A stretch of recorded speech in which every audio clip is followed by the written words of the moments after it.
Let's get ready to story!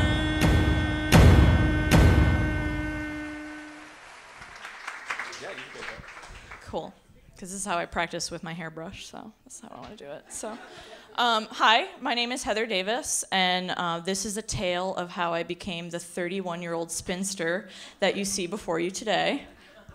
I don't know why I'm single. I just am.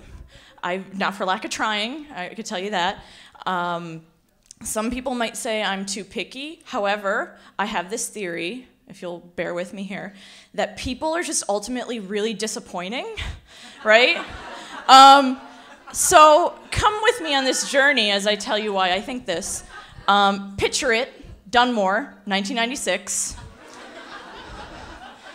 Alanis Morissette is blasting from every radio in the nation, all right, giving a voice to my angst-ridden teenage soul.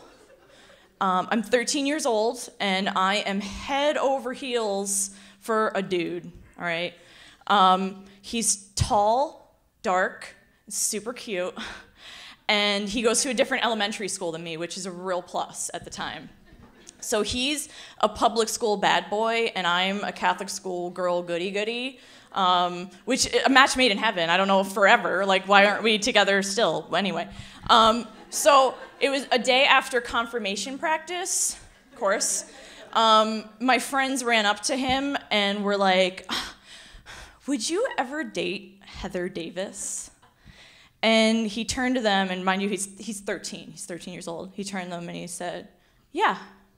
When hell freezes over."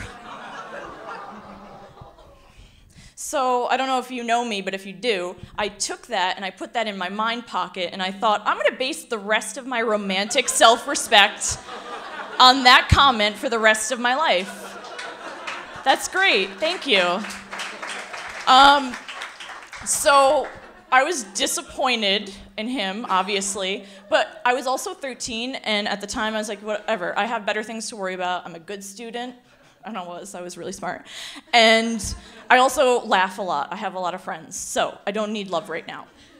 Fast forward to college, and I'm coming drunkenly home with this friend of mine who, oh my God, he was the cutest kid I've ever seen in college. He had long hair, and he was the tallest person I've ever seen in my life, so I was like, yes, please.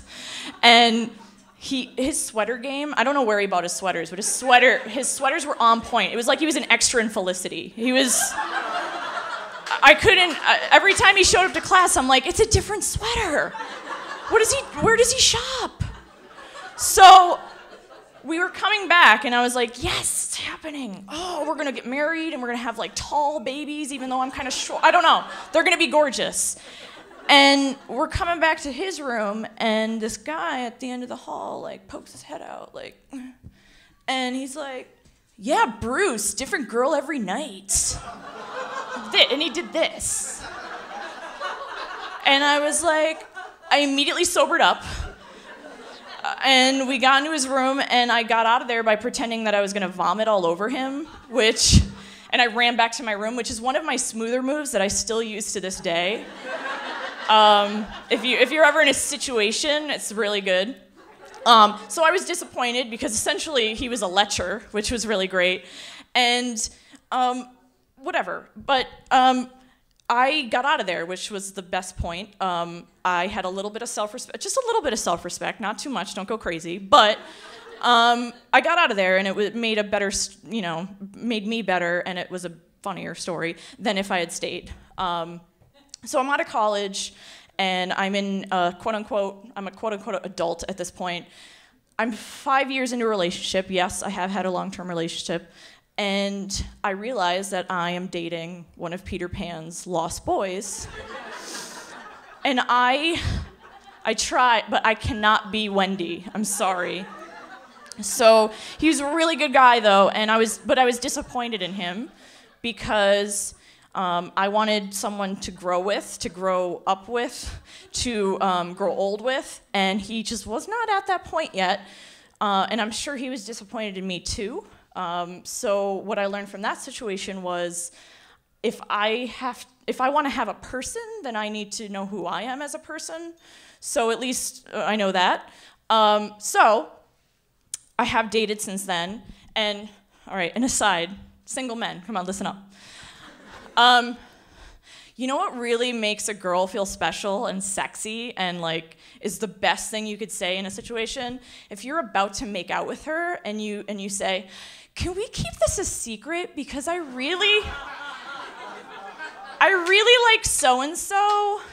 He's a really great guy and I know you're his ex. So let's not talk about this ever again." Gets me hot. I don't know about you guys. Wow. Also, I'm not someone's ex-girlfriend, even though it's a small town. I'm Heather, and if you can't handle that, stop touching my boobs, please. That'd be great. That'd be really great. I also tried online dating, and I met the worst person ever, who my friends hated. And we once got in a fight, and he said, this was his thing. He was like, "Ugh, I can't stand it. Every time I talk to you, it's like I'm in a goddamn women's lib course." My response, you might ask, was, "That sounds amazing. What are you complaining about?" I don't know. That relationship didn't last long. I also did fall in love again, and this time the guy had a lot lovelier words for me. We once ran around the Strand bookstore, stealing kisses between the stacks. It was like a romantic comedy scene. It was awesome. But the words changed, and I was disappointed again. He didn't feel the same way as me.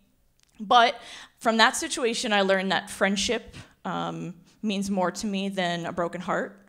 And also, ultimately, for me as a person, connection with another human being is really important in this life, and regardless of what happens, sometimes things get lost in translation, that's what matters.